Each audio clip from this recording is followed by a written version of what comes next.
Hello, NBA fans, and welcome to the 16th episode of the NBA, the week that was.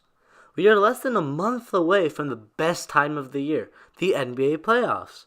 The games leading up to playoff time will be crucial for all teams, disregardless if they are making the playoffs or not. This week had some great games between big time teams, so let's get right into the newest installment of the NBA, the week that was. In a matchup between two Eastern Conference foes, the Raptors blew the Heat out 125 to 104. Kyle Lowry stood out as a top performer with 24 points, 10 assists, and 7 rebounds. It was a great team performance by the Raptors, with 8 people ending up with double-digit scoring. That is the epitome of team basketball. Ball movement and passing, leading you to have multiple scoring options whenever you want. It's just great to watch. A key role player in a team such as the Raptors is a guy who can defend multiple positions as well as pass, shoot, and rebound. In simpler terms, a guy who can do it all. That has been Pascal Siakam. His meteoric rise from last year has been great to watch, and he deserves the Most Improved Player award. He has become the third option on a deep Raptors roster and will be a go-to man down the stretch. His fearless ability to guard anyone he faces has really stood out in my eyes. He's willing to guard guys like Giannis Antetokounmpo and Joel Embiid without question. The Raptors needed someone like that to help them with their playoff woes, and they have found that guy in Siakam. Clippers went all out on the offensive end and pulled out a 140 to 115 win against the Celtics. Lou Williams' 34 points off the bench made him the all-time leading scorer off the bench in NBA history. His offensive production is what has kept the Clippers afloat since the Tobias Harris blockbuster trade. Pairing his scoring along with the high-energy play of Montrezl Harrell off the bench is what will lead the Clippers through the remainder of the regular season and into the playoffs. It wasn't in the Clippers' plan to make the playoffs after the trade, but you can never hold back good basketball when it wants to show up. Doc Rivers uses his star-less squad in the best way possible.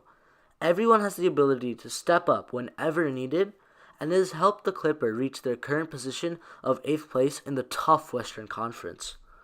In yet another one-sided affair, Nikola Jokic led the Denver Nuggets to a victory against the Minnesota Timberwolves, 133 to 107. The one-man show of Karl-Anthony Towns wasn't enough to stop the stacked team of the Nuggets. Cat did have the best performance of the night, with 34 points and 10 rebounds. Cat has been simply balling out this year. He has been a top center in the league, and he is here to stay. The 23-year-old is averaging 24 points and 13 rebounds a night.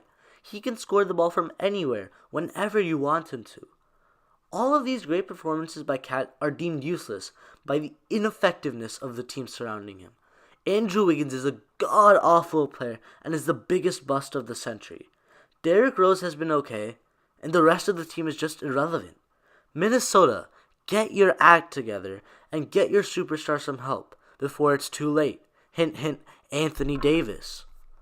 The Atlanta Hawks had one of their greatest team performances of the year in a lopsided victory against the lottery-bound Memphis Grizzlies. The final score was 132 to 111. John Collins did what John Collins does in this game.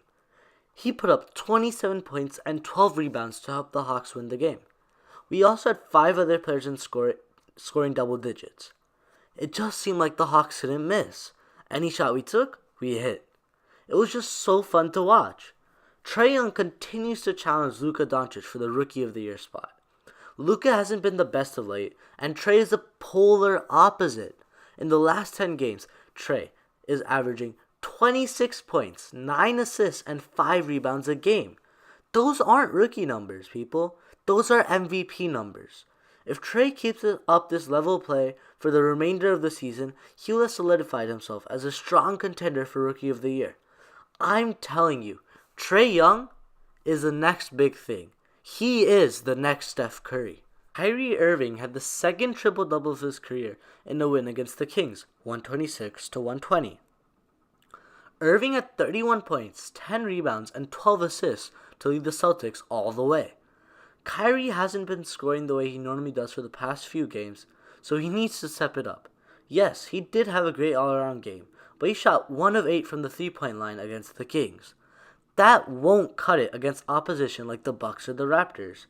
To really lead his team through the rest of the season, Kyrie has to be a smarter decision maker and be a role model for his team.